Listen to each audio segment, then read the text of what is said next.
Okay, thank you. Welcome back. We did move into in-camera for solicitor client advice. And now that we're back in, we'll go right into report 5.1, report from the Director Internal Audit, Office of the Chief Administrative Officer, quarterly status of management action plans, March 2017. Fruzen. So as part of the internal audit follow-up process, departments are required to provide internal audit with a quarterly update on the management action plan status and progress of outstanding audit recommendations. The objective is for the audit committee to be informed of the progress of implementation of recommendations by management. As of March 31st, 2017, we have 12 outstanding recommendations. I have had conversations with management that the revised due dates in the table provided in the report will be adhered to, and that they will move forward in making sure that those are completed by those dates. That's it. Members, you have the report in front of you. Are there any questions? Seeing none, Councillor Dillon, you move the report. All in favor? That carries.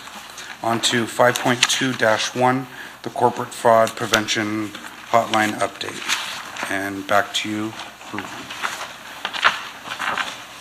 The Corporate Fraud Prevention Hotline was launched July the 4th, 2016 for the use of City of Brampton employees. The hotline has received a total of 7 reports of alleged fraud. Since the last update to Audit Committee, there has been 1 new report. We have conducted investigations on all 7 reports. Currently, there are 3 that are open.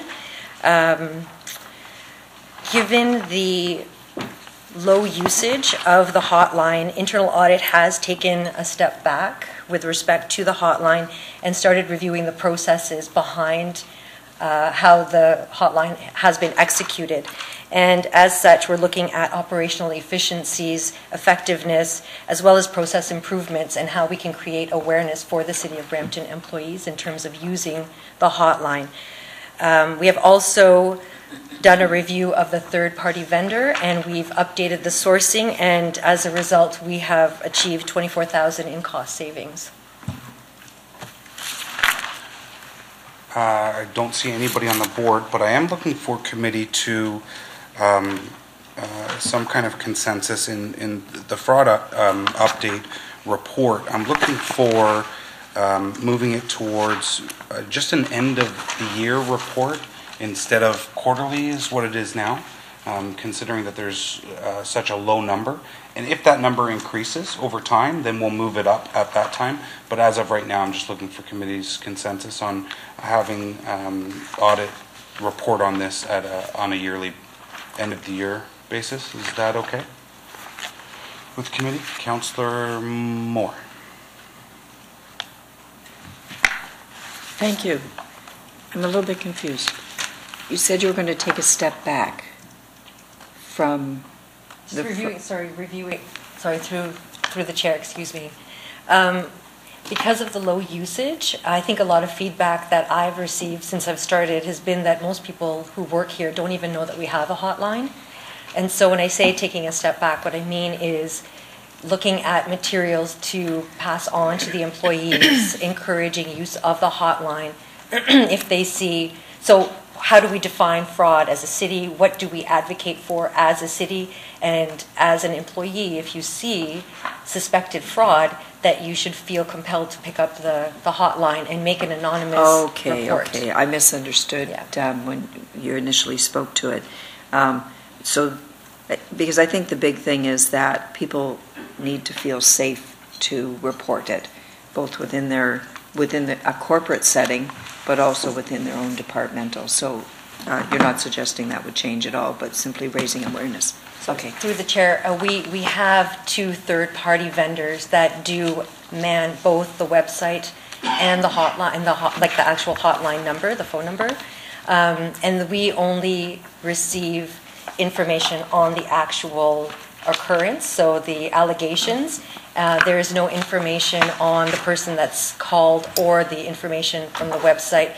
There is a means for us to do communication with the person that does the web allegation, and that is all anonymous. So we have no indications as to the identity. Terrific. Okay, great. Thank you for that clarification. Great. Councilor Medeiros. Thank you, Chair. If I understand correctly, that a suggestion that this will only come back yearly and not from a quarterly perspective? Which does not mean that they're not doing their investigations. It's just to council. It's a yearly report instead of a quarterly report. My concern, I guess, to the auditor is it's a question of oversight, and I do appreciate, I guess from a workload perspective, I'm just concerned that we find something out at a yearly basis and we don't have that ongoing reporting. I personally would feel comfortable, just because of the oversight, that even if there's low numbers, the fact that any numbers that we have is concerning to me. So I would like to remain a quarterly report, as I think it's important that we do signal that oversight to the reporting structure, and that this, even if it's a one-pager with little information, that there's ongoing investigations, but I would like that comfort, in my opinion. Councillor Moore. Thank you. Just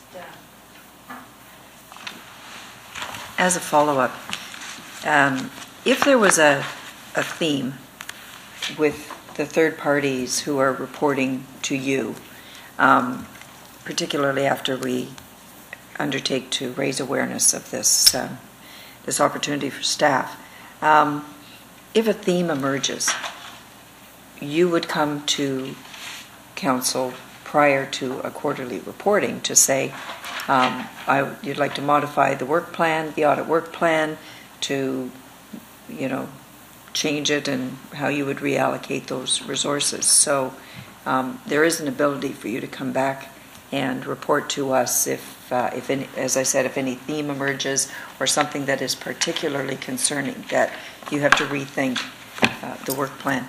Okay. Okay. Councillor Medeiros. And just thank you, and just respectfully again through the chair. My concern is always, what should I know that I don't know?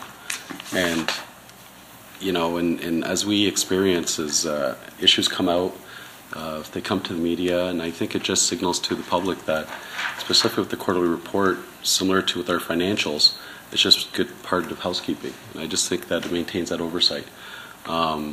So I wouldn't agree with a yearly report. I'd like to continue as a quarterly report. Thank you.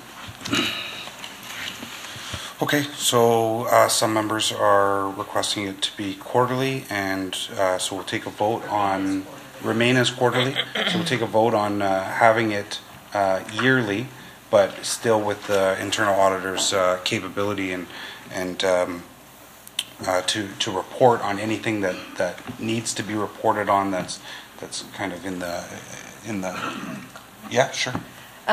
So it's not to take away from the relationship with myself and audit committee. If there is something that I feel needs to come to audit committee, I wouldn't wait for a quarterly. I would feel compelled to have a conversation with audit committee, and if it was a theme, that I would have a report to committee. Given the low circumstances, if there is a quarter where there is no new allegations or reports that have come through, I feel that there wouldn't be, it doesn't necessitate a report coming through. So, Councilor Medeiros, third time speaking. Chair, no, I appreciate that sentiment, and I think at the time that you'd be able to say that no quarterly report, there's nothing really to report. But again, and this is not a. We're going to be dealing with reports where, we rely on staff to give us the information, and I have full confidence. But I have to be assured that, like anything, if it's not an agenda item, then often it goes, unattentive, or people don't pay attention. So the fact it's an agenda item, I think it also signals to the public that we are monitoring it, that it is a concern for us. And I appreciate, and it's not a question of trust of staff, it's just, I think, as part of our role as watchdogs to ensure there is that type of transparency and there's that type of oversight that remains.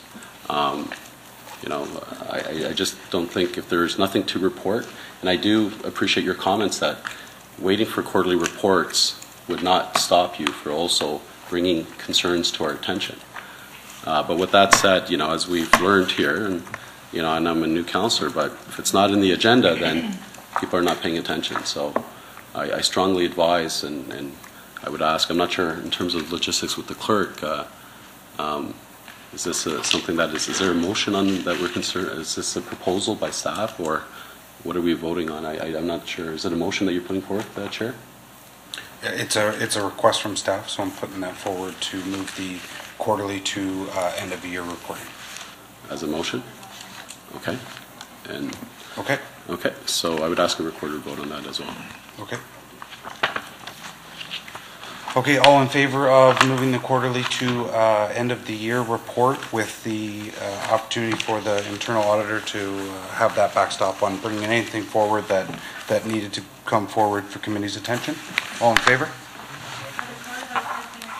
All in favor, please stand to be counted. Councillor Flashy. All those opposed, please stand to be counted.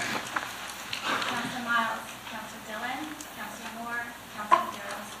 Motion passes 4-1. And can I get receipt of the report, item 521, Councillor Medeiros? All in favor? That carries.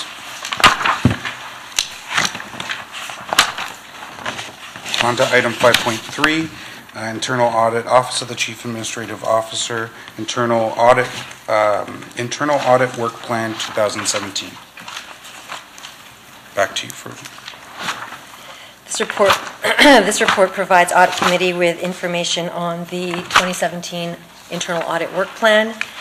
The work plan is using a risk-based approach.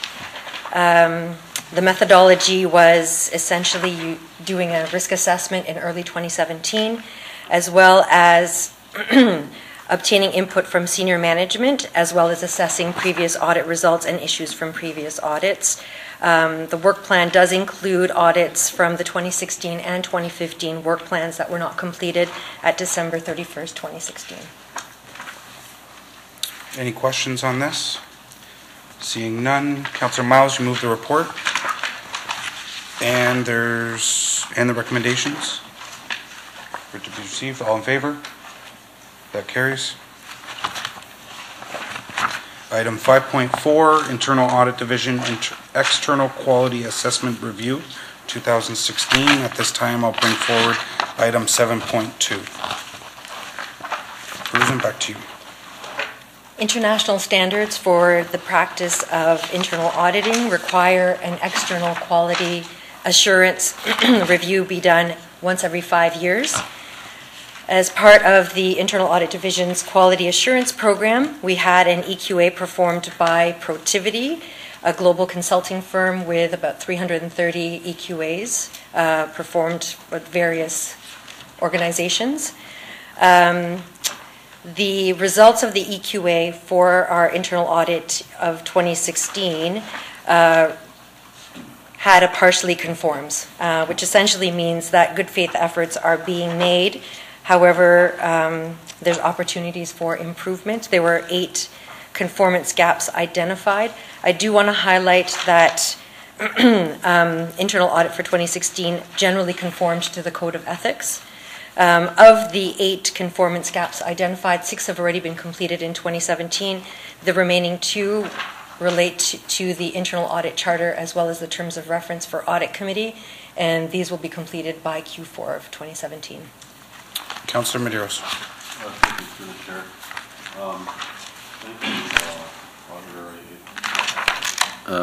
I think there's some good work that's done, and certainly you've really made a significant change. So thank you. In terms of IT, in terms of our capacity to audit IT,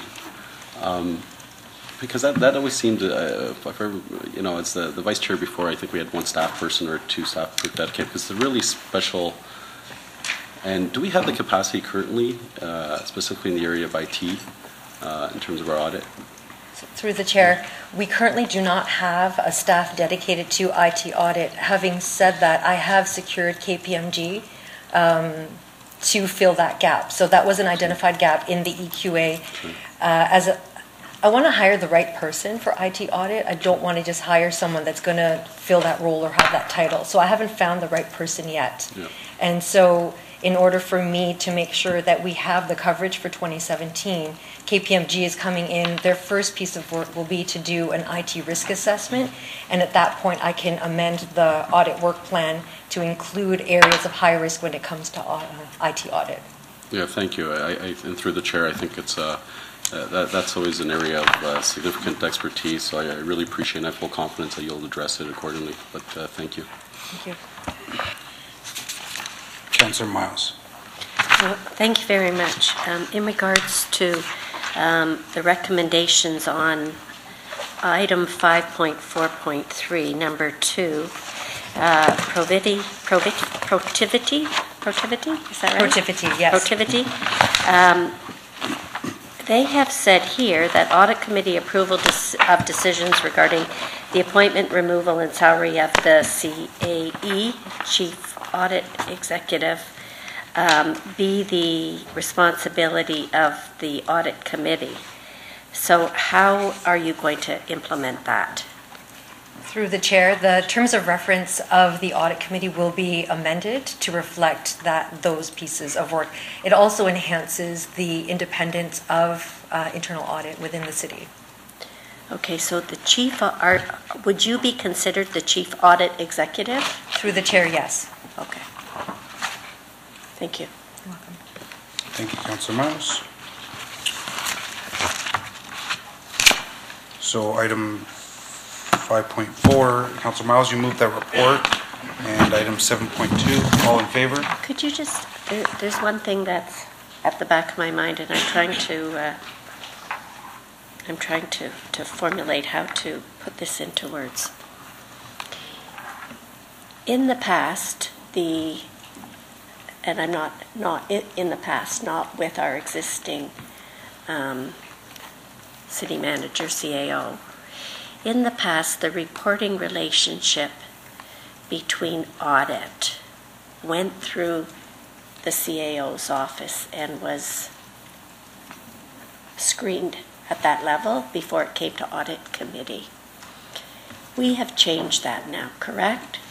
Through the chair, yes. So you would report any and all information and findings directly to audit without censor by the CAO or the senior management team? Through the chair, yes. That's perfect, thank you. Sorry, through the chair, I also wanted to add that prior to audit committee, I also have meetings with the chair and vice chair to go through the reports, and those are longer debriefs of the reports. So they both have a deeper discussion on the items that will be presented to audit committee. Okay, that's good. Mr. Appreciate Schlein. it, thank I you. just, through you, Chair, just wanted to confirm that this council, through the transformation on September 6th, really solidified the independence of audit, reporting to council through audit committee, not to the CAO. And we hired Feruz in late December, and she's been operating that way. Great, thank you, Mr. Schling. And I know that that was an action that was taken by this council. I just wanted to ensure in a public way that was stated. Thank you, Councillor Miles, and you move 5.4 and the recommendations there too, and 7.2. All in favor? That carries. On to the item 7.1, which was brought forward, a report from Mr. Schlang, Chief Administrative Officer, dated May 8, 2017, regarding the City of Brampton's response to the proposed suggestions from the Office of the Ontario Ombudsman final report titled Procuring Progress. Mr. Schlang. Well, through you, I wasn't expecting to talk about it, but I could. The 15, as you recall, we did a long report on March the 8th to the Ombudsman's recommendations, and there was 15 recommendations, of which 12 were already underway. This report shows you that we've completed the most of those 12 recommendations. The two that are outstanding is 13 and 14. which is the City of Brampton should consider recruiting and appointing a qualified independent members of the public to serve alongside council members in audit committee. So that's 13. And 14 is the City of Brampton should consider developing selection criteria for these committee members. And we feel in this recommendation, if council gives us direction on those two, that we would want them combined, because not only do you seek for members of the public, but you also have to make sure they're qualified. And if council approves that, we'll go do the research, and we said that we'd have that done for next council term. That, you know, the next council would determine that in their terms of reference for audit committee. And as well, the 15, the appointment of the independent auditor general, we have been doing the research, and we'll be providing a report in Q4 on that to you. So those are the only outstanding items. Everything else has been underway. Just to refresh everyone's memory, it took about 800 hours of staff time, 10,500 documents, over 35 interviews of staff, and there was no maladministration found. So, and many of these recommendations were already underway and almost complete. Excellent. So we have a motion that was prepared by the clerk's office. If we could put that up on the board, and then I'll need a mover for it. And it's referring to items 13 and 14.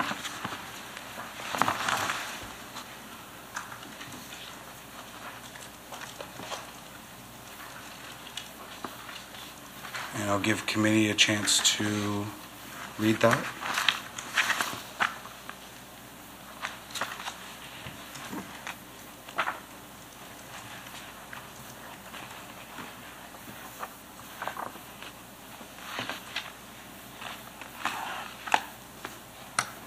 Councillor Miles. Okay. All in favor? That carries.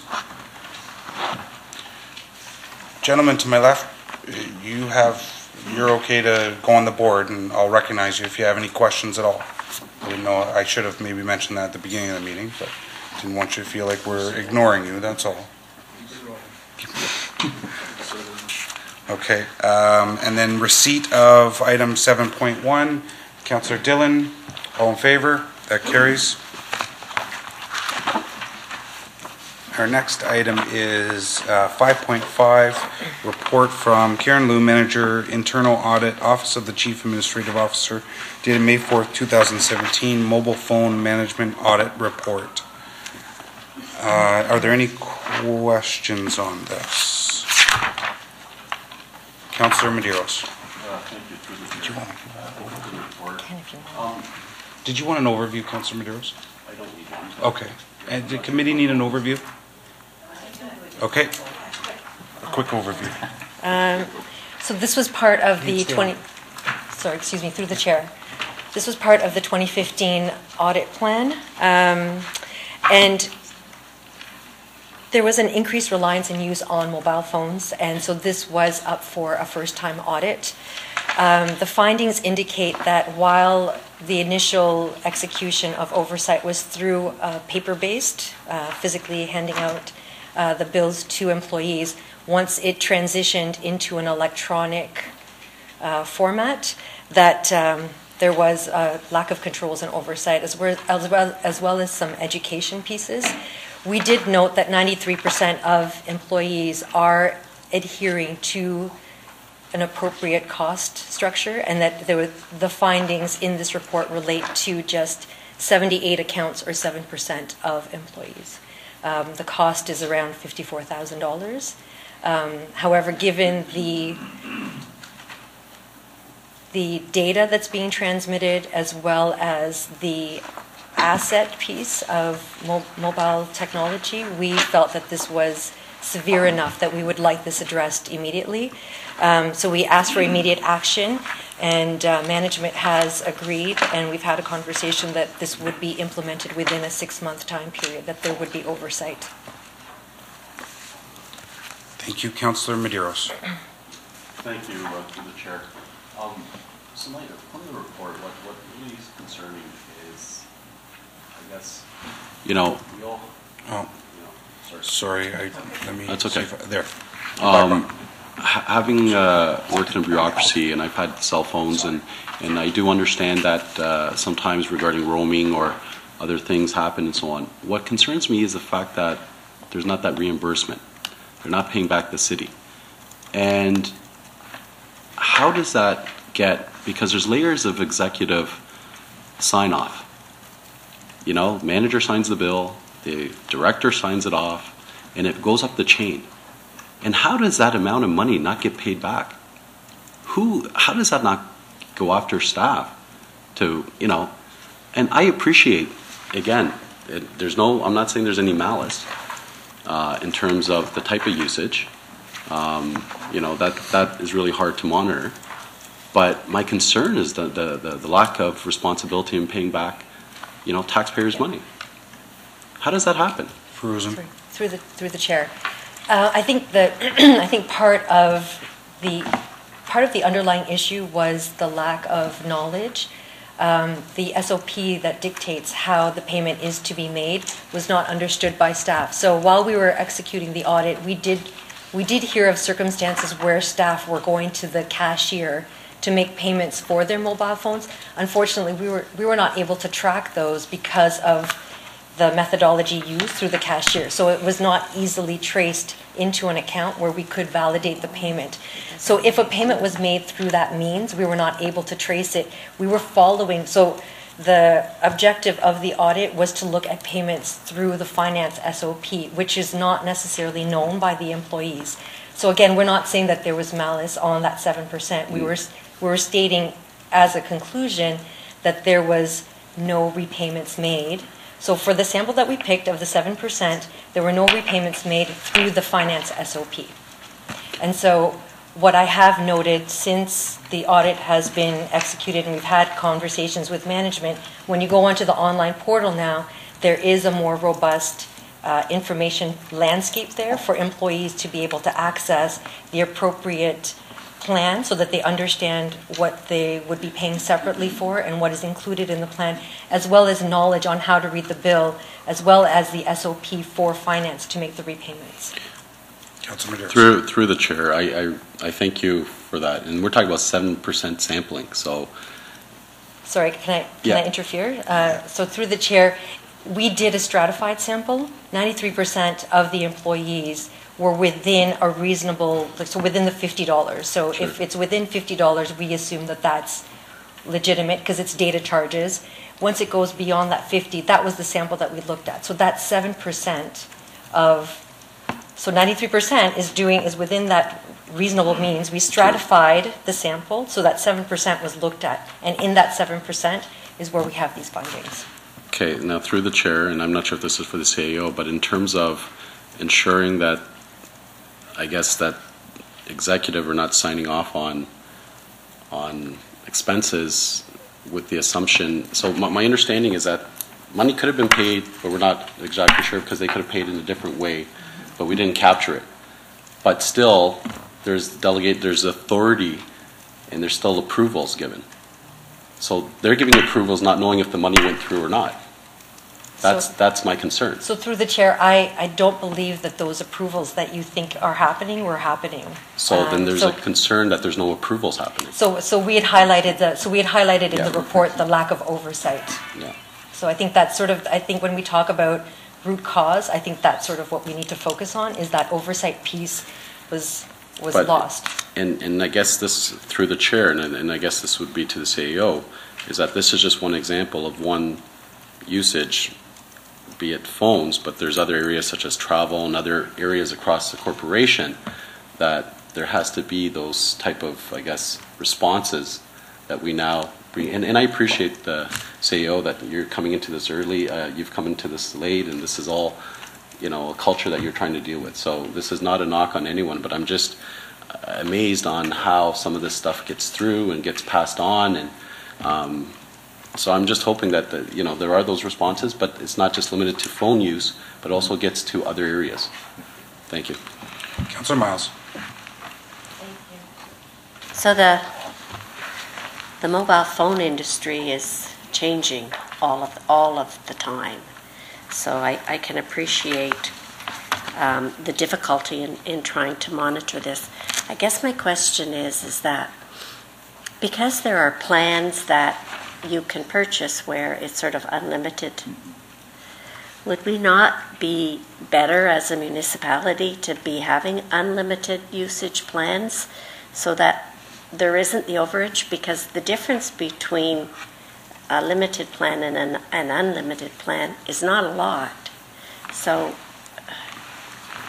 Mr. Slang. Through you, Chair, and that's why we really appreciated the audit report. It allows us for continuous improvement, and the more we're digging into this, we're finding maybe for $2 more a month, we could have got it limited. Many of our staff are on call 24/7, and so we're analyzing all that, not just the SOP, and working with corporate services to see if we can modernize some of those plans for those employees that are on call all the time. and I think that's really important. There's very few people within the corporation that aren't on call 24 hours. It doesn't matter what their job is, if an action or an activity or an event or circumstances causes it, people are on call. And the ability to perform your work through a telephone, members of council now are using the iPhone because it enables us to do a lot more. So I'm just, because of the nature of this, we could even be looking at a process where a percentage of the plan is actually considered for personal use and costed that way, so employees actually are contributing to a plan that gives them unlimited data. So through to the... Yep. So through the chair, the current plan that the city has does allow for unlimited data. So that maxes out the cost at $50. The only finding that we had was around text messaging. And so again, we realized that may be necessary for staff to have texting, to have picture texting. And currently that's not included in the plan. So we have had a conversation with management, and they will be looking into adding that into the current package. Okay, good. Well, thank you very much for the report. Thank you. Councillor Moore. Thank you. Just for some clarification around the $54,000. So you say that's the amount that you have no record of it being reimbursed. Is that correct? Through the chair, that's not. So what we did was we took the sample. So there's an individual bill that's paid. If the maximum data is at $50, what we looked at was how many individuals have a monthly bill in excess of the 50. And then we stratified the sample based on that piece. So that's the 7%. The cost of that, the total cost of that over our time period was $54,000. So we weren't saying that the full $54,000 should have been reimbursed. When we look into that $54,000, part of that will be a data charge. Right? So part of that will be data. Then we look specifically into what's the long distance charge. So there's 11,000 of long distance charges. Were those for legitimate business purposes? And again, we looked at how many calls were made after hours. Is it a call that was made to a place where the city of Brampton would not have any business? And at that point, that's when we would have some evidence that it was personal. And at that point, we would look for a reimbursement. Okay. But I guess what I'm hearing that concerns me is that people were going down to the clerk's office and paying, and it was not necessarily being captured as a reimbursement. But surely there is some accounting that takes place at the clerk's office that streams that money into a reimbursement. For example, I carry 2 cell phones. Everybody that's personal is encouraged to do to my personal cell phone.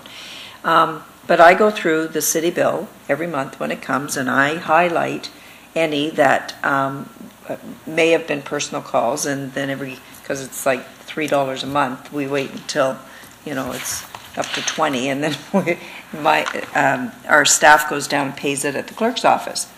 So it's been reimbursed. But how is the clerk's office capturing that money? Which account is it going into? I see you're shaking. We don't know. It's general revenue, but I signed the document and everything is all, captured at my end. And I'm sure every member of council has to do that same thing with their phone bill. So, Through the chair, you're correct. It would be actually captured as general recoveries in the cost center where your expenses are being paid out of. So it wouldn't specifically identify it as that being the source of the recovery in terms of being the mobility, but it would go into a general recovery account. okay, so that's going to be corrected now. Through the chair, we've had conversations with management, and that is on their plan to be addressed. Terrific. Okay. Thank you. I mean, this is a big ticket item for, cell phones are part of everybody's, there are very few that I know. Even my 84-year-old father carries one around. I'm not sure he knows how to use it properly, but in fact, his flip phone broke last week, so good luck and training him on a new one. But, everybody has one. So this has the potential to be a really large cost item. And, inadvertent abuse, I think, is probably more, or perceived abuse is probably more the issue. Thank you. Thank you. Councillor Moore. Councillor Bowman. Thank you, through you, Ms. Through Just the a chair. minute, I need to find Chair. it. Thank you. Through you, Mr. Chair. To the auditor, I'm just wondering on page 5.5-3, you've got the pie chart. Total mobile phone expenses. Does that include council, mayor, and staff in those numbers as well? Through the chair, no, it does not. That was specifically excluded from the scope of this audit. Specifically excluded? We excluded mayor and councillors. Okay. Are we audited generally on our phone? And Well, through the chair, this was the first time we've done a mobility audit, and we did not include the councillors and mayor. oh, okay. I will just add in that Councillor Miles is 100% right in what she says about unlimited data and the difference between costing, and I'm glad that she brought that up. Whether there's a plan that's available that's unlimited and for employees to pay a certain percentage, I think that's a great idea. So, but I just was unsure whether we were included in here, and I'm sort of surprised we're not. So, Councillor Bowman, I think it would be for us to ask staff to audit council, I don't think would be fair. I think that a good opportunity here is with KPMG coming in with the IT, looking at that. I think that would be a good opportunity for them to audit in whatever that realm is when talking about council specifically. okay, and don't get me wrong, I'm not insinuating that anything is amiss. Yes, sure. No. What I'm getting at is that there may be certain plans for council who are on call 24/7 as well, other than what we're currently using now that could be saving money on data, on phone, on long distance, etc. So that was my point. Thanks. Thank you, Councillor Bowman. Councillor Dillon. Thank you, through the chair. Just a quick question. Are there alerts that IT has that will send an alarm if there's an overage or if there's something that's not in the norm? Through the chair, no, there isn't. Currently, there is not. However, we have asked for exception reporting in this audit report, and I believe that will be built. As I'm looking at the commissioner, and I think that was one of the conversations we had in terms of a recommendation. So I think he's probably more up to date on what has happened from a management front. Mr. Patar. Through the chair, thank you. That is correct, Director Fruzen.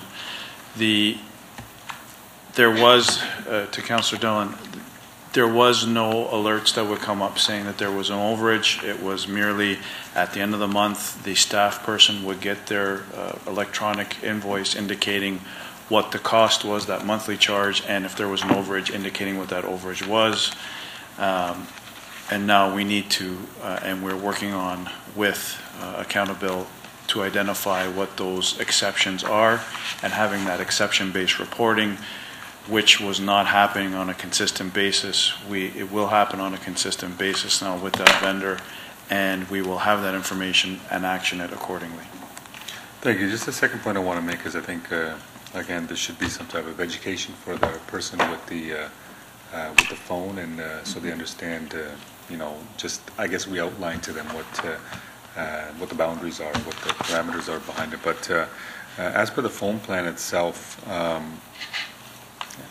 just as to what Councillor Miles was saying, I think there's a lot of good phone plans like I've seen out there that I have got that are much better than, they're unlimited, and they're much better than what we get here. So I've always been kind of confused. There's been some months, for example, I've not even used my phone because I just didn't like the BlackBerry. So I'd use check my email through my PC, etc. But I still got the bill for $50. So I'm just kind of wondering, like literally didn't even turn it on. So I'm kind of confused as to what the actual billing process is, because if it's $5 a month, I think to start for voice, and you go, the $50, is it $50 total for if you use unlimited data? Through the chair, yes. It maxes out at the $50, and I'm not sure what councillors have in terms of plan, if they have the same plan as the staff do. Through the chair, I can get that information. However, there are varying plans, some of which are not unlimited data, and so they're at a reduced cost. But the $50 is a flat fee that covers off unlimited data, voice, texting, and part of package selection is dictated by the type of position and the level of usage that is anticipated by that individual, and then that package is selected. So yes, there is that flat fee of $50 whether you use the phone or not. Oh, flat fee $50, that's fine. So that's fair enough. Just for another example is if I know most of the major communication companies, they have like for example, $5 roaming,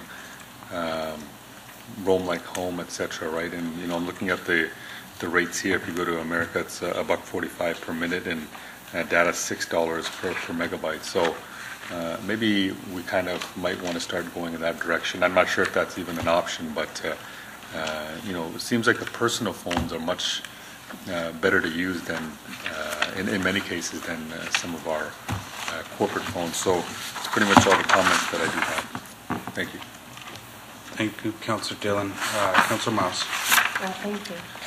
So I'm surprised that phone usage was not included in this report. We have finance monitor our business expense accounts, and I wouldn't have any problem with audit, including us in the audit. What concerns me is during the last term of council, there was a forensic audit done, and for those of us, we thought we were doing everything by the book. We were following past practice, etc. And then at the end, all of us, I think, were surprised at some of the findings that came out in the forensic audit, because we were simply following the rules and the practices. I would love to be assured that whatever I'm doing is audited, so if in some instances I'm doing something that is outside of what is considered okay, that I know about it. So, I mean, members of council, I think we're very careful about everything that we do, but we are always open to public scrutiny all the time. So I would prefer that audit continues or does have a look at members of council and our phone usage, and I'd be happy to put a motion on the floor that you do an audit on members of council on our phone, so that we have that information, and if we need to correct any practices that we're doing it, we would do that. So I'd be interested in the response.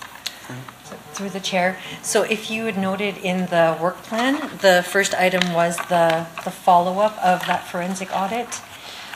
So most recently, I have deferred in the audit plan, but most recently I've had conversations with KPMG, and they are going to be doing a follow-up.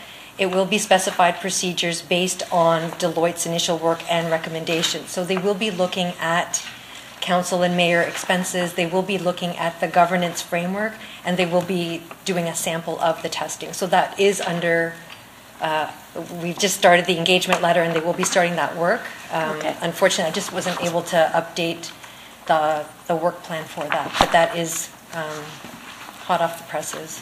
Good. Okay, that's great. That answers that. Thank you. Councillor Medeiros. Thank you, through the chair. And just quickly, it's really not indirectly, it just raises the questions to who should be carrying a phone anyways in terms of staff, and what's the policy around who's given that responsibility. So that's it. Thank you. Councillor Dillon. Yep, thank you. Through the chair, just a quick question actually just popped in my head. Are we, whatever the system we're going forward with, I know Councillor Miles had mentioned something about an audit. You said that was mentioned in the first part of this report. Are we going to get ourselves in line with, for example, the provincial government or the federal government on their oversight, or municipalities of our size, or is there any type of comparison that we do, or how are we compared to other levels of government or even other municipalities in terms of what we're doing or what we're going to do? Through the chair, are you speaking specifically to the work that's going to be done by KPMG? That, and just, we talked about, an audit going forward for possibly even... For council? Yeah. Yeah, yes.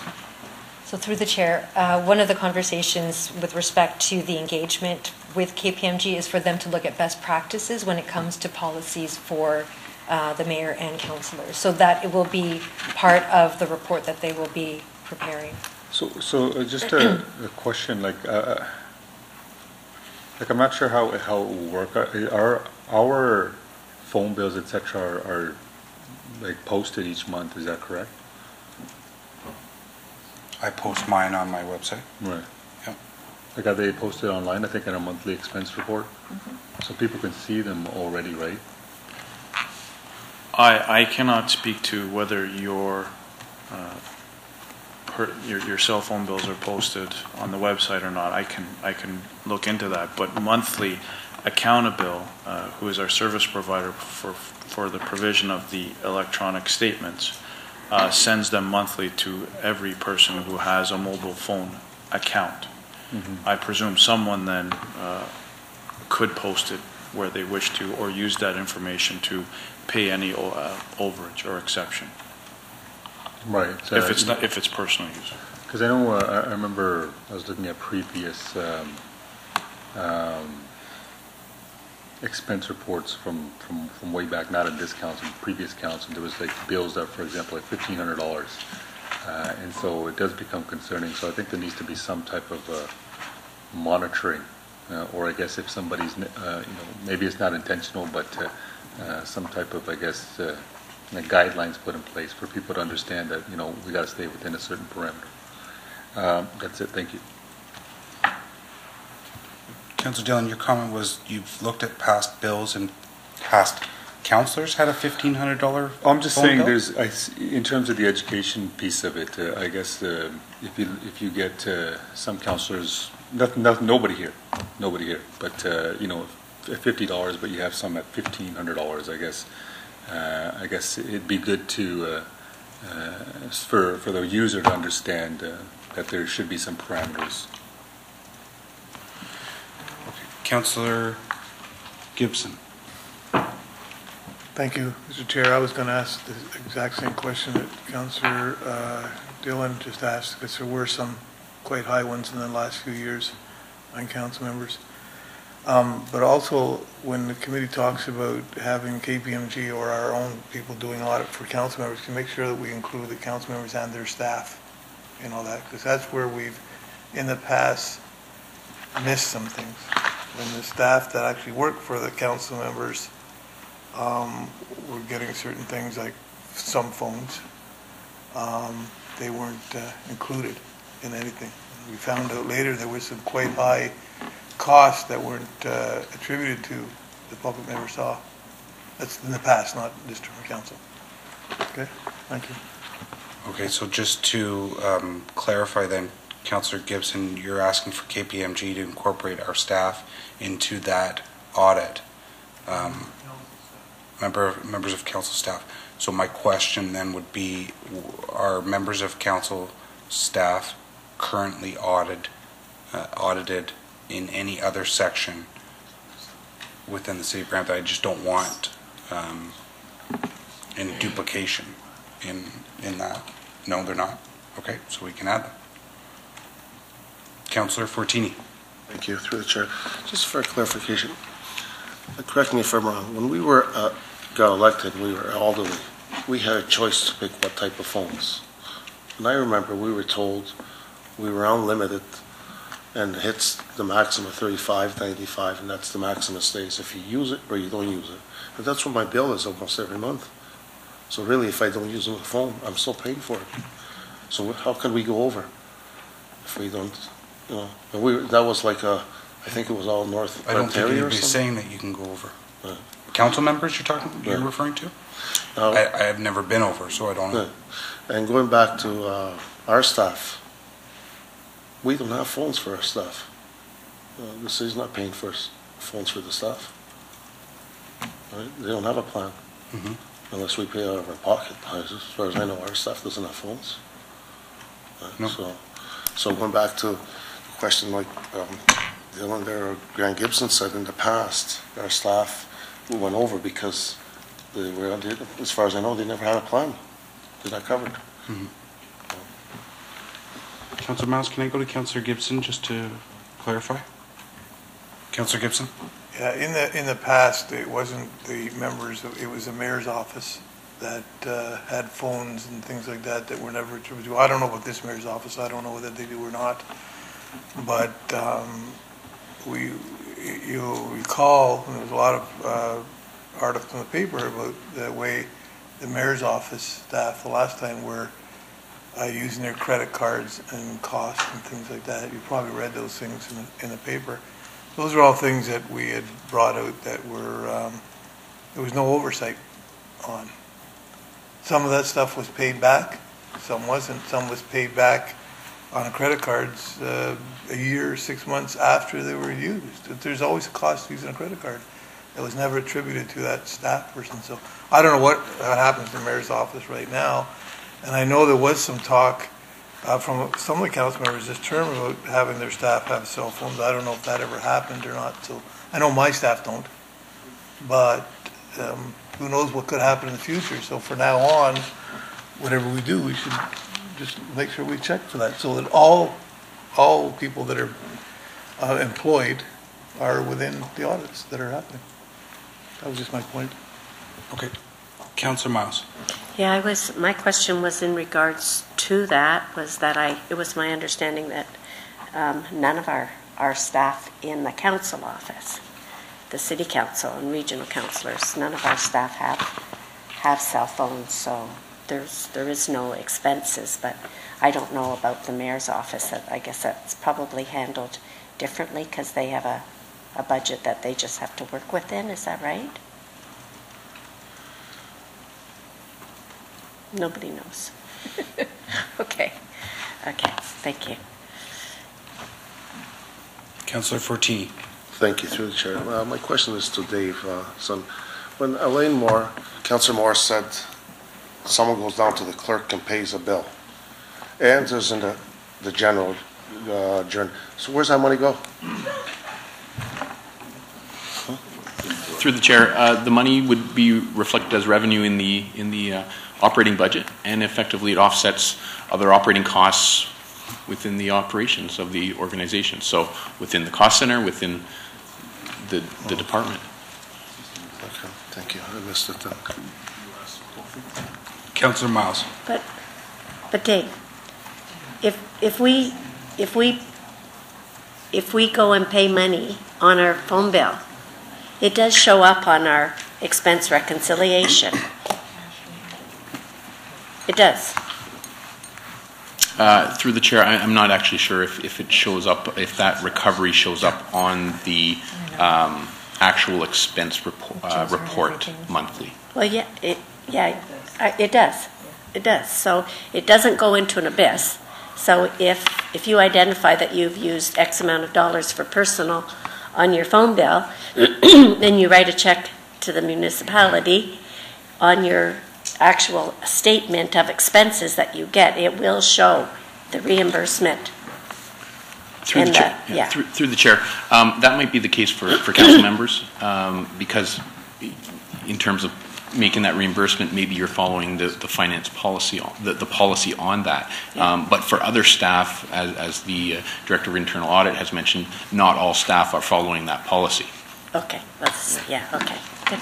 So good discussion, council, and there's good recommendations in here on how we're going to accomplish and how we're going to fix this.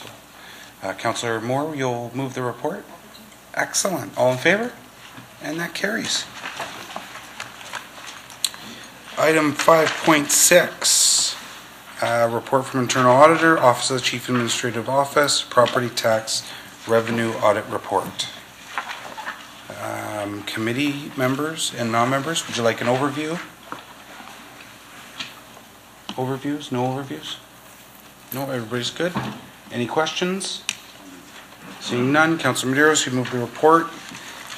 All in favor? That carries. The next report, I think we're going to have just a 10-minute break and then move into the HR report, just for everybody to get regrouped, refreshed. So I call a recess for 10 minutes. No comments, thank you. For recess.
Welcome back. Our next report, Internal Audit, Office of the Chief Administrative Officer, Human Resources Salary Administration Audit Report. Farouzan. So as part of the 2015 internal audit work plan, an audit of the city's salary administration processes and procedures was included. Given the nature of the asset under human resources, being the people, it was identified for a cyclical review, so human resources was. 2015 total salary and benefits expense was $335 million. 2016 expense was $369 million. The audit period covered 3 specific periods. One was the initial audit period, which was September 1st, 2014 to November 13th, 2015. The extended audit testing period, which ran from November 14th, 2015 to August 18th, 2016. And also management's outside policy request report period from January 1st, 2009 to May the 14th, 2014. I do want to highlight that that third period identified was not audited, and it was based on management's report. We did not audit the numbers, nor did we make a conclusion as to the completeness of the numbers included in that report. So the audit focused on examining and reviewing the accuracy and completeness of salary administration process, as well as the adequacy and effectiveness of the internal controls. We found that the internal controls were ineffective and require improvement with respect to salary changes, ensuring that the changes were in compliance with council-approved policies.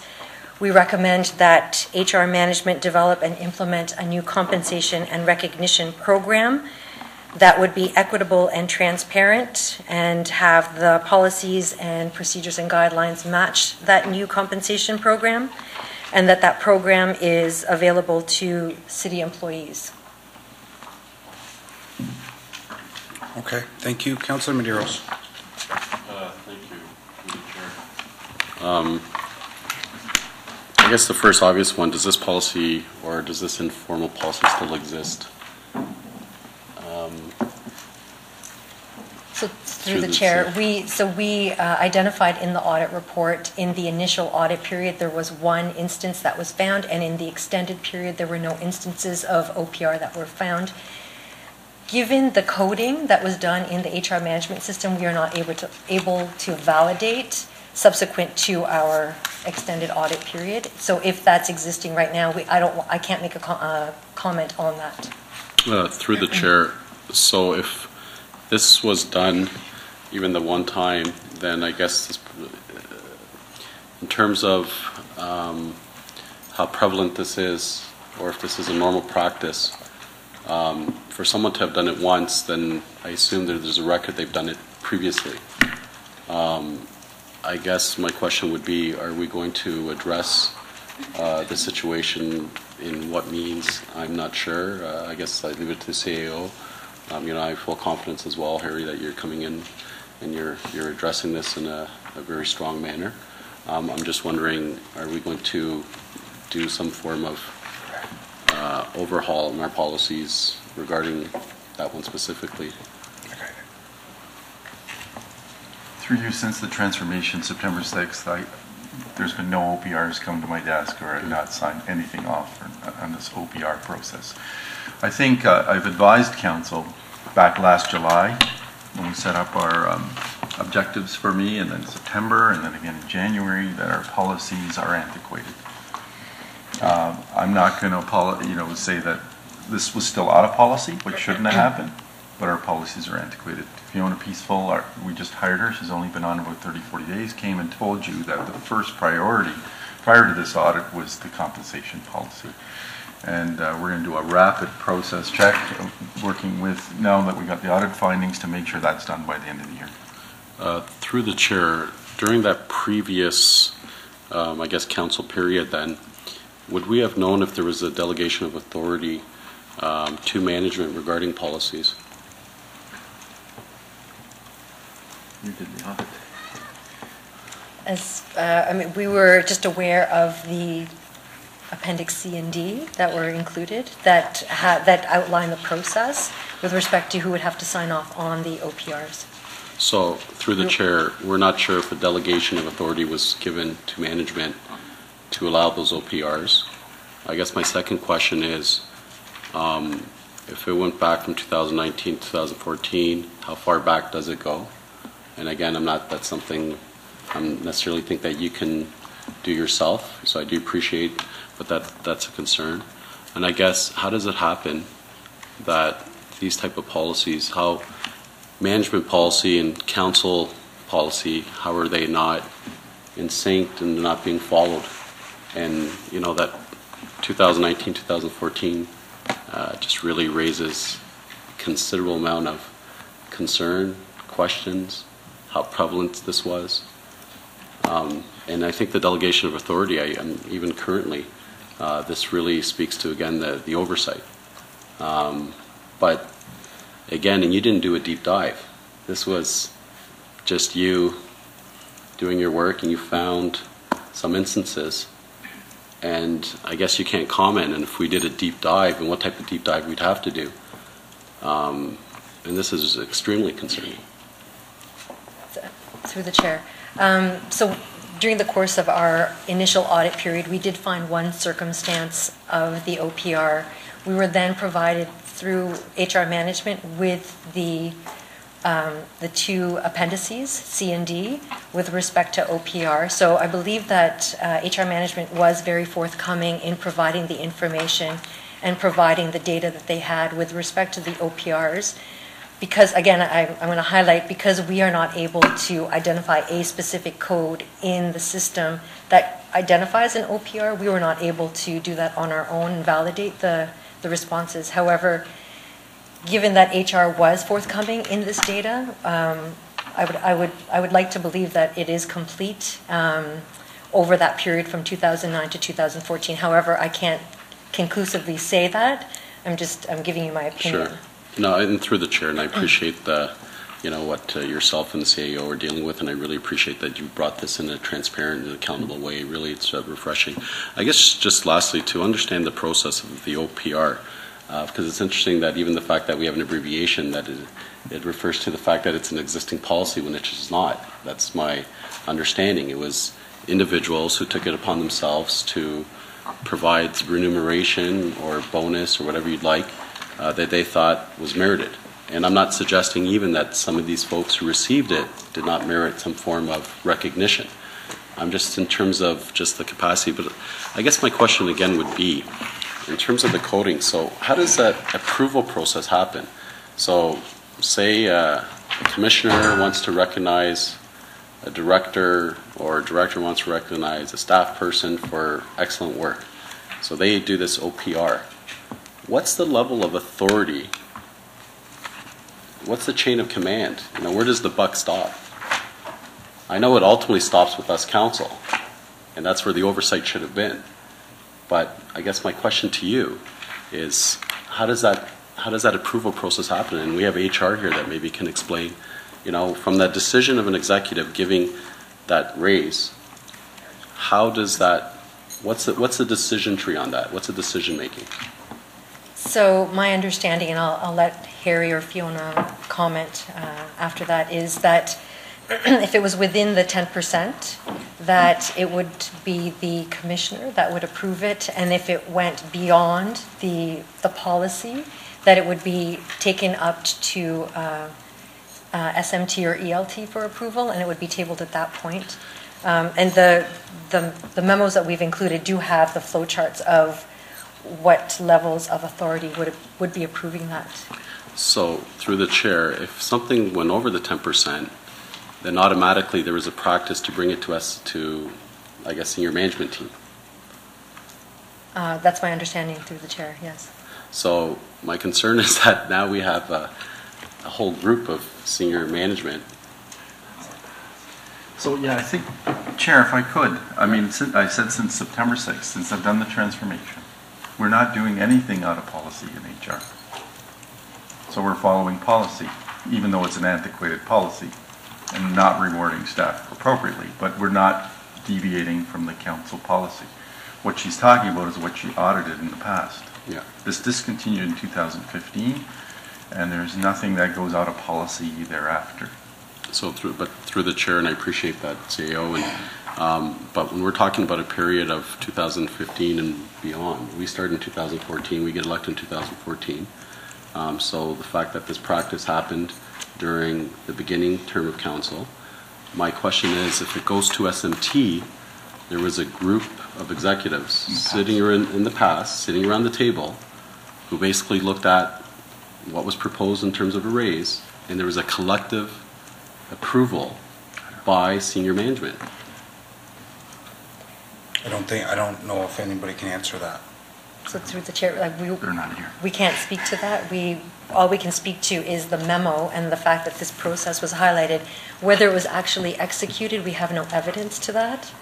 So when we did look at the HR files, we couldn't even find documentation in the files to substantiate what the process was to approve it. So I can't answer if that happened across the board, or who would have allowed that process, or if that process was actually functioning on a consistent basis. And through the chair, would you suggest that further investigation is warranted regarding, or how do we have the confidence? And and this goes indirectly to that independency of the discussion we had in other committees regarding an independent auditor of some sort, that oversight. What confidence do you give this council? And I understand respectfully that certainly we have a new CAO, we have new practices, that we're going to be updating it. But again, I'm sure previous council had that same assurance. And I am sure previous council were told, that we have excellent practices and things are going great. And I just think part of due diligence and good business practices, that there has to be that level of confidence, oversight. And I don't know what we do, and there could be other proposals, but would you as an auditor suggest further investigation into this, or do you feel it's adequate, and if you think that you can't provide a response, that's fine. We'll leave it up to council to decide that. So through the chair, I believe that our internal audit division is independent and has brought this forward to audit committee in a transparent and meaningful way. I also believe that internal audit has worked with management in terms of how management is going to move this forward. Because of our new methodology, this is subject to a follow-up review by internal audit, at which point we will come back to audit committee on our findings. Looking at the past and doing a deep dive on the past, I don't feel would be warranted at this point. We have identified this as an issue. Management is aware, the CAO is aware, and I think at this point what we really need to focus on is how we're going to, clearly there's something wrong with our compensation policy, and Fiona has come in, she's got a new methodology, she's looking to make changes, and I think we have to allow her the opportunity to make those changes and address these issues highlighted in this audit report. Thank you. Through the chair, I just find it's incredible that we're still dealing with, when I thought that we've already dealt with the past, and it just, more things just keep coming up, and it's just more surprises, and I'm just dumbfounded. But I think I appreciate, excellent work that you've done. Thank you, CAO. I think you guys are doing fantastic, and I appreciate this, but it's really, it's unfortunate. Thank you very much. Councillor Miles. Well, thank you very much, Mr. Chairman. Just in regards to the overall report, I too am very concerned about the findings in this report, and I think most specifically that the senior management of the corporation were actually making these kinds of decisions outside of council policy, and there doesn't seem to be any indication that that this authority was ever granted to them by council. Even the memos that are attached are quite clear that they went to senior management team, and senior management team didn't report back to council. So, and I think my concern is along the lines of Councillor Medeiros. So,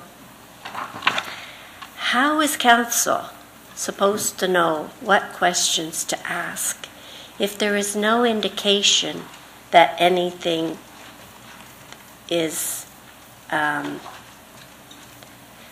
any practice is happening that we're not aware of or should be aware of? And this is a prime example. The discussion, the OPRs were all taken to senior management team. When we had our reports to budget committee, those reports would show actual dollars in the sense that they, the sum total of costs for staff, both union and non-union. They would never deal with individuals. So, I mean, we could ask a million questions and we would still not have that red flag that said there's practices that are happening in the organization that you're not aware of. And I mean, we reviewed compensation, we reviewed pay for performance, we reviewed bonuses and bonus policies in the sense of the corporation. But at no time did this particular practice ever show up. So I guess my concern is and I have a lot of faith now because at that time I was aware that that audit was reporting through the CAO's office, and we raised that issue, but it was a difficult thing for us to deal with as members of council. And I guess so. The big issue is members of council are charged with oversight, and now I know audit is reporting directly to council, which is a really positive thing. The CAO, I think, has taken and put in place all kinds of initiatives to ensure that these kinds of operating procedures don't happen again. But the big issue is how are we as members of council to know if there's no red flags? How do we continue to do due diligence? We want to do our due diligence, right? So that's the one issue, and I don't know if there's an answer to that. But I think we need good advice, and we need to be able to have the trust and the confidence that our staff are doing the right thing. And I think that is that's a confidence that I think has been breached by some of the outcomes in this report, unfortunately. But my question is more in regards, or my question, which I think you might be able to answer, is in regards to the media report. Councillor Miles, just before you go on to that, there was a question there you didn't think, okay, and they can answer that. Oh, lovely. Yeah. So, since I've come and joined the City of Brampton, our internal audit methodology has changed, as you can see by the reports that we're now producing, the updates that we have provided through the Ombudsman's report, and in addressing some of these gaps. So the HR report has been identified as significant improvement. We will be doing a follow-up, and I think the methodology now allows for internal audit to do the type of work that audit committee should expect from internal audit to be doing, as well as a follow-up where there are red flags and where we have identified issues.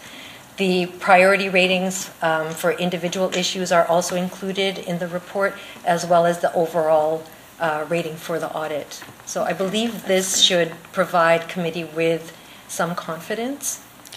I mean, members of council have to be able to have the trust and the confidence in our staff.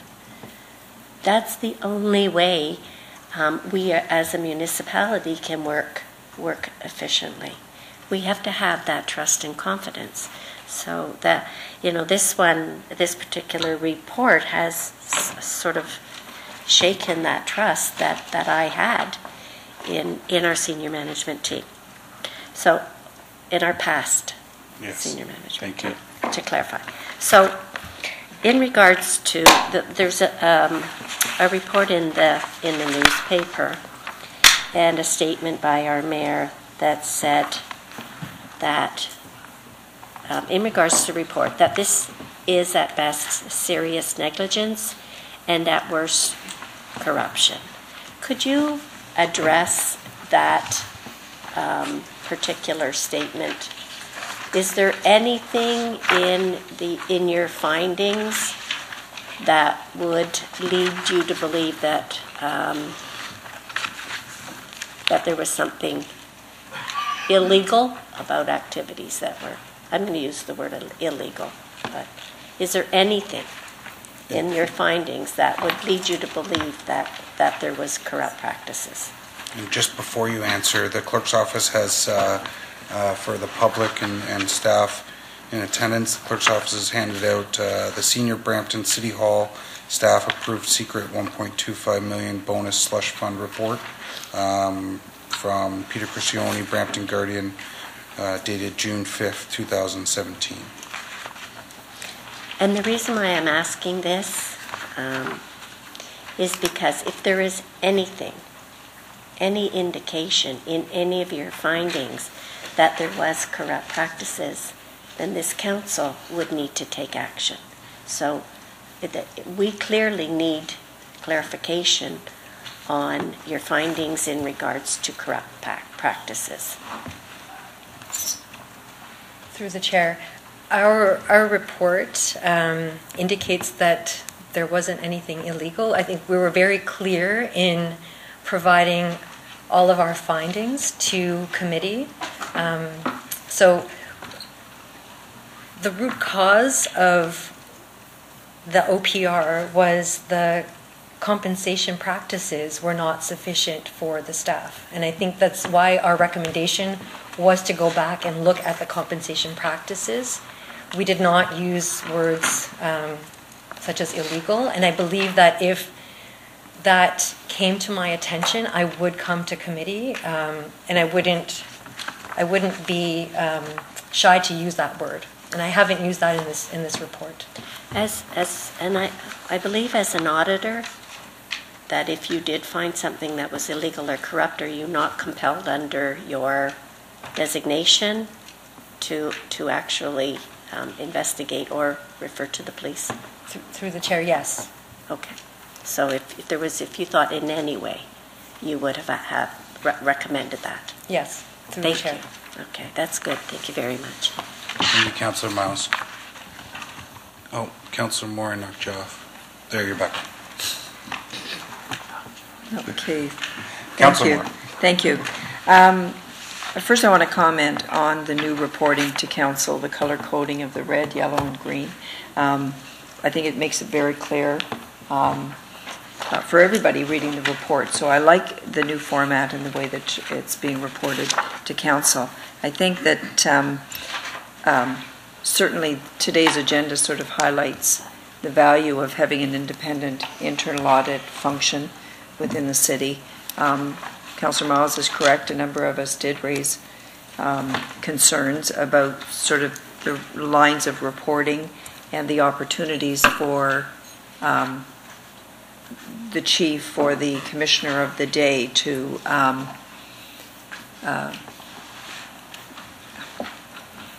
comment on the report separate from it coming to audit committee. And that was, we raised that as a concern. It didn't change things, but, when I was with the school board, we had an internal audit function, and it was very clear, they reported to the Board of Trustees. There was no filtering, no censoring, and no commenting, quite frankly, on the part of staff prior to it coming. And so that was my experience with it. I want to compliment Fiona, and you've been here, was it 48 days? 65. Oh, 65 days. It seems like 165, I'm sure.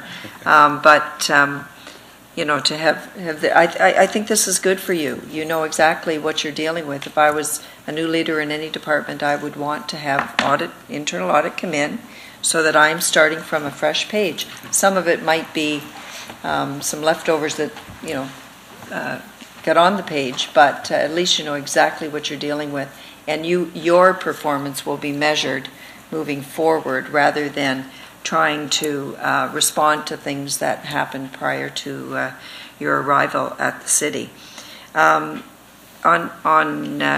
Appendix C and D, I just want, if you could, Feroz, and just comment, these OPR process, revised direction from May of 2014 and the March 1st report that says Senior Management Team of 2013, those reports at no point in time ever came to council. Through the chair, exactly. Okay.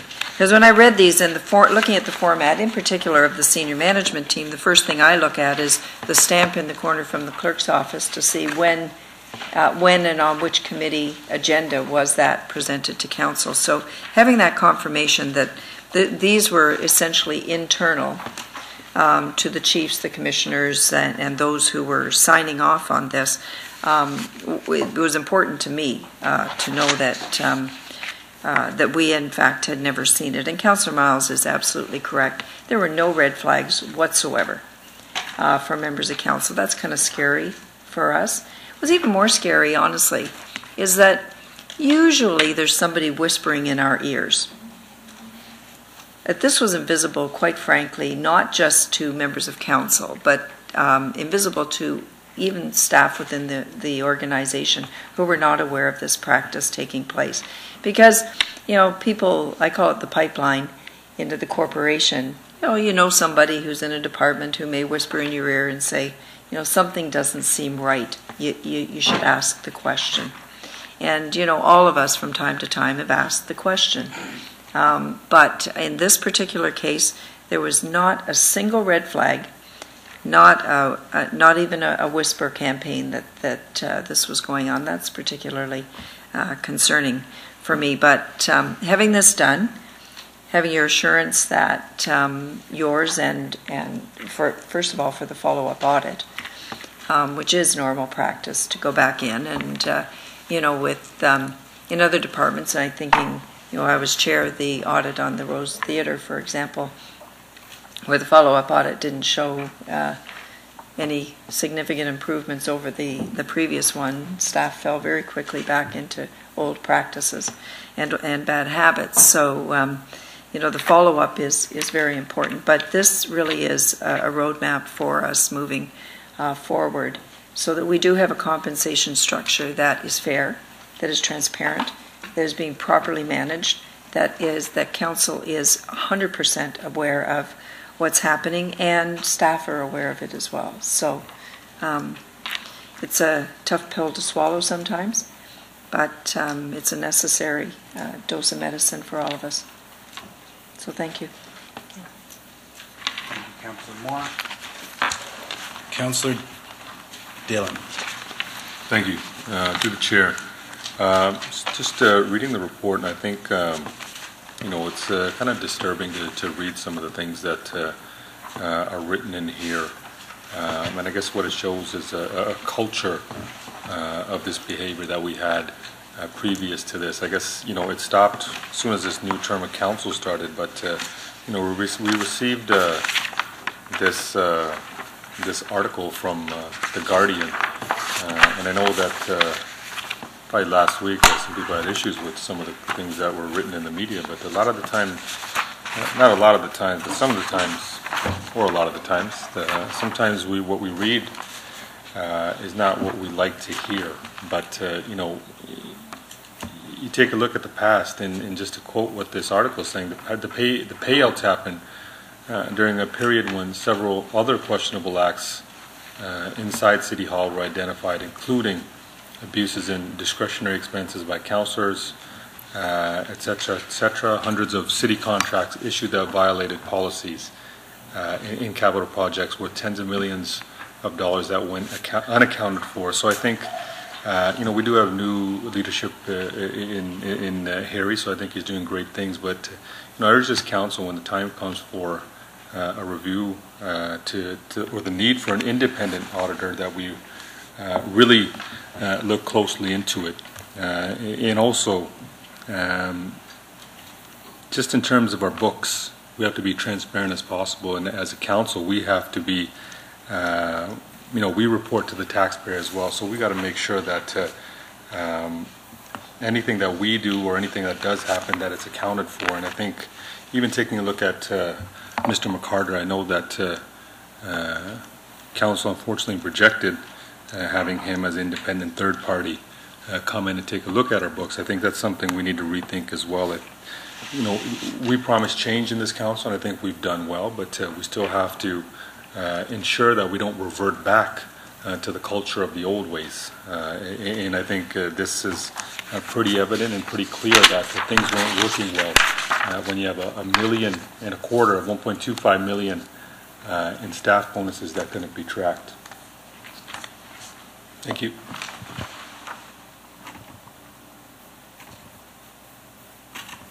Councilor Medeiros. Thank you, through the chair. I guess the first thing, the auditor, I think I do appreciate that you never once did refer to illegal or other than, that you were implying, or you didn't come out and state there was any malice and so on in the report. I wouldn't agree so much that it's a problem of salary and what the salary compensation is. I think, that's the work that will come to council and we'll determine accordingly. I think we do have a pretty, compared to what's in the market, I think, we should all be so lucky in our situation. But one thing that this does speak to, and my concern is, by not going to the past, I don't know from the past who's still around. I don't know if these staffing practices, we know that they're going to be stopped going forward, or they have been stopped since, recent changes. But I don't know what's been previously done, who was around, if they're still around. I'm just hoping that we're still cognizant of that. Also, it speaks to our responsibility as councillors and as council. If we don't ask probing questions, if we're not constantly, and this is always in a respectful manner, this is just part of our duty to represent the public. And when I asked, previously about staff, in terms of staff compensation or staff merit, and I requested, and I'm still, that's something that's going to bring to council. We ask about, who got the merits or how many merits were attributed. When we ask in terms of salary structures, when we ask, so this is part of our responsibility as council. So to say that, there aren't red flags or there aren't, sometimes, and I appreciate that, but if we don't go probing, if we don't ask, if we don't keep, folks accountable, then sometimes this stuff goes unattended or and we get these type of consequences. So I think it's always pertinent for this council to keep, doing our due diligence in a respectful manner, obviously, and we're not implying, but certainly we have this responsibility. And when you hear what happened in 2019 to 14 and what possibly could have happened during that period, it's just, I don't know how that possibly could happen. I just don't know how these type of, we don't get into the weeds, but certainly I think we have a responsibility to keep, the public informed. They keep our feet to the fire, and we should be keeping, folks' feet to the fire in a respectful manner, in a professional manner. So I'm just concerned that we don't sweep this under the rug, and as we move forward, because that's a great thing to say, move forward, and we always move forward. We've been moving forward for 3 years, but yet we still discover issues from previous council.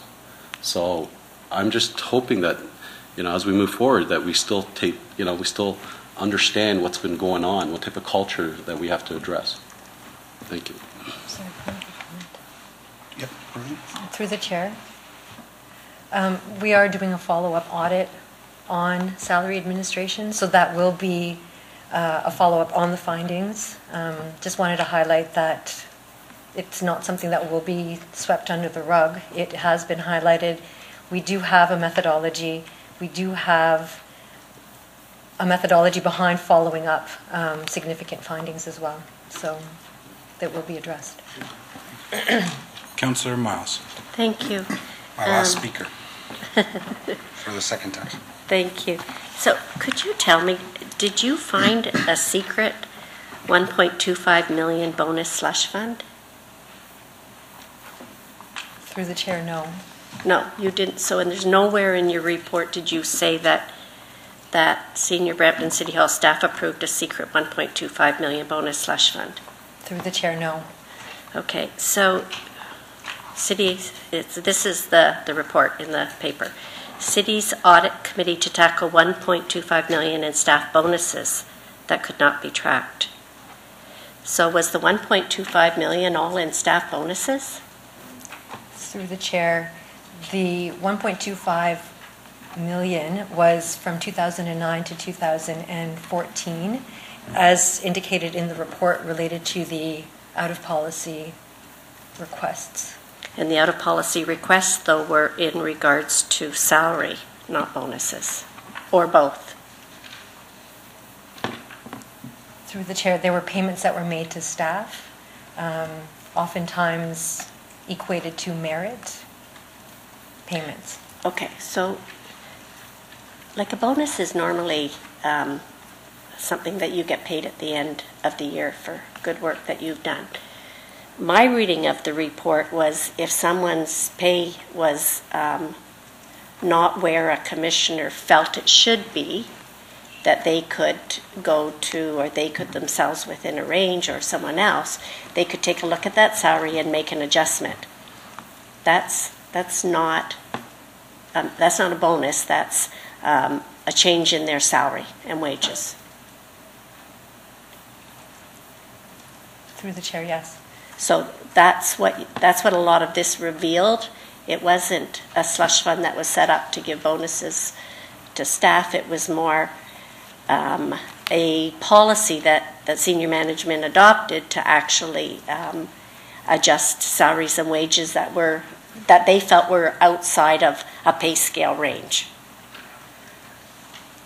Through the chair, yes. There is specific instances in the appendix that list out, so it relates to market adjustment, to various adjustments, so be it a transfer and that sort of. So there's specific items, and they list what would constitute an out-of-policy request. Okay, so I just want to make clear that you didn't find any 1.25 million bonus slush fund, and that it wasn't 1.25 million in staff bonuses that couldn't be tracked. In fact, it was tracked because you tracked it. Through the chair, it was HR management that did the tracking, and they provided the report. Okay, so it could be tracked. Okay, that's great. Thank you. Thank you. Thank you, Councillor Miles. Councillor Moore. Thank you. I just want to make a brief comment, sort of to demonstrate or speak to Councillor Medeiros' comment around the need to ask probing questions. And I'm referring to the newspaper article that says senior staff over the same period also spent $175,000 of taxpayers' money to buy tickets to former Mayor Susan Fennell's private fundraising without council's knowledge. Councillor Moore, I don't think you can. Okay, I'm not speaking to that specifically. I'm speaking to council's actions. And there were probing questions, all made right here in the council chambers for at least 4 years, where questions were asked of staff of how much money, city money, was being spent. I understand I'm treading on thin ice, but I'm not going to fall through. But the point is that you're right, Councillor Medeiros. Ask the probing questions, which we did for 4 years in the council chambers, and were repeatedly given the same answer. And that was that no money from the city was going to outside fundraising. That changed. The answer changed when we had a new CAO. And we got a report, was handed out in these council chambers, that spoke to the $175,000. So the point is that you can ask a lot of probing questions, and you are relying on your senior staff to be forthcoming in the response. And I think that history shows that that was not the case. And in fact, I would say that this is essentially what eventually led council to order the forensic audit. So the corrective measure was undertaken by the previous council. So I just simply thought it was really important to make that point, and that it goes back to my earlier point about the need for the internal auditor to be independent and report to council, so that when questions are asked, answers that are factually correct are given to audit committee and members of council and budget committee as the decision-making bodies. Thank you. Thank you, Councillor Moore. Councillor Dillon. Thank you. So just to the question of whether it could be tracked or not be tracked, I guess it could only be tracked after this investigation, this audit was done. Just for clarification, the money that was paid out, do you or do you not have an idea of who it was paid out to specifically? Yes. You do have that. Will we be getting that information? No. At all? So we're not allowed as council to see who the payments were made? Or we're council, we can set whatever, if you want that, yes, as council, we can ask for it, but that's not what this report is about. Right. Fair enough. And just to the last point, I'm reading, it says there was a sudden drop to almost no OPRs after 2014. Do you have any type of guess as to why this happened? We did, through the chair, we did our review and we did not find any instances of OPRs in the extended audit period. But is there any explanation as to why the sudden drop-off? Or any... Good counsel. I guess there's no theories behind as to why the drop-off was there? Not through me. They can't answer that. Is it up to, so just one more question, is that part of, I guess, your look into this as to guess? Could there be an opportunity to find out why there was the sudden drop-off? Like, is that something we could be investigating going forward? Sorry, through the chair, we don't do guesses. We want to just state the facts and be very independent and factual in our reports. I think the appropriate question would be to HR management with respect to the drop-off. So even, I guess the last question, just perhaps to Harry, is there an opportunity for us to look into that as to, or because if we're doing the work, I guess we want to find what the answers are, right? Because we have all the information in front of us. I guess it's up to us. It's up to somebody to interpret why this happened. So the auditor has taken all of our comments here today, and when they come and do the follow-up audit, I think that's something that they can definitely report on. Absolutely. Okay. Look forward to it. Thank you. And that exhausts my list. Wow. Councillor Medeiros is not on the board. Councillor Medeiros is going to move the report. I wanted, before we move the report, just to thank staff for bringing this forward in this very transparent way. I think it was, as Councillor Medeiros had mentioned, we all are grateful that you did bring this forward the way you have. I also wanted to thank staff from all levels, whether you're around this table, sitting in the chambers, or back at your desk, for finding this and for bringing it forward. Even when finding this even when an Auditor General, Jim McCarter, couldn't find it. I think it speaks volume around what our level of the level of appreciation that we have and for staff when something like this comes up and you're not hiding behind any closed doors. You're right here. You're facing us. All of the questions, and there were some great questions by members of the committee and council. It was a very concerning report, and we wouldn't have known about this without you.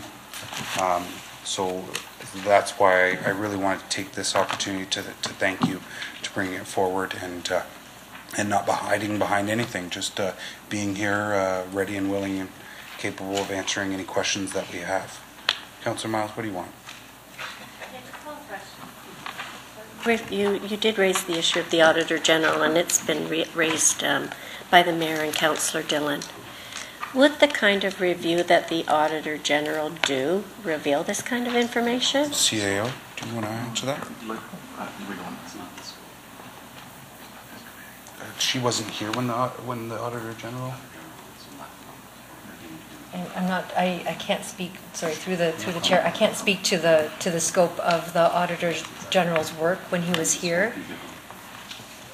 So the Auditor General wouldn't have found this kind of information? She can't comment on that. I can't, sorry. Oh, you can't? Sorry, I can't comment because I don't know the scope of Okay. the Auditor General when he was brought in and what the specific directive was. Okay, good. Okay, thank you.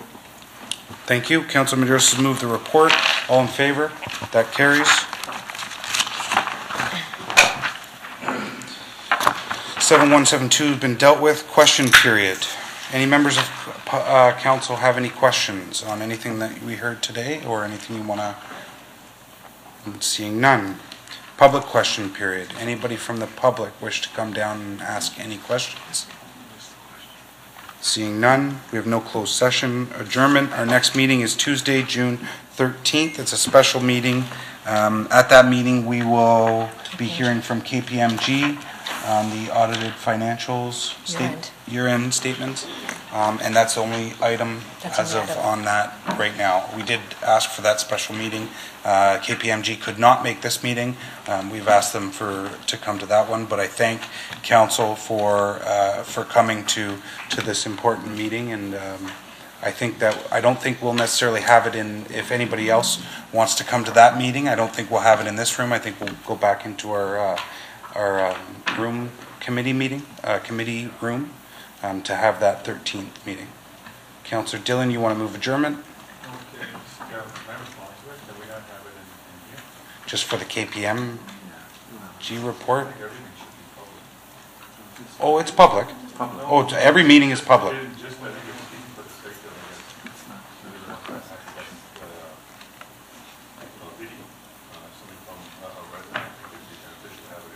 I think the clerk's office has been looking into, we've made that comment before. I think the clerk's office has been looking into, the streaming of, and with Rogers now, the streaming of potentially all committee meetings. And I think that's something that they would be reporting back in the future. So you move adjournment? All in favor? That carries. Thank you, everybody.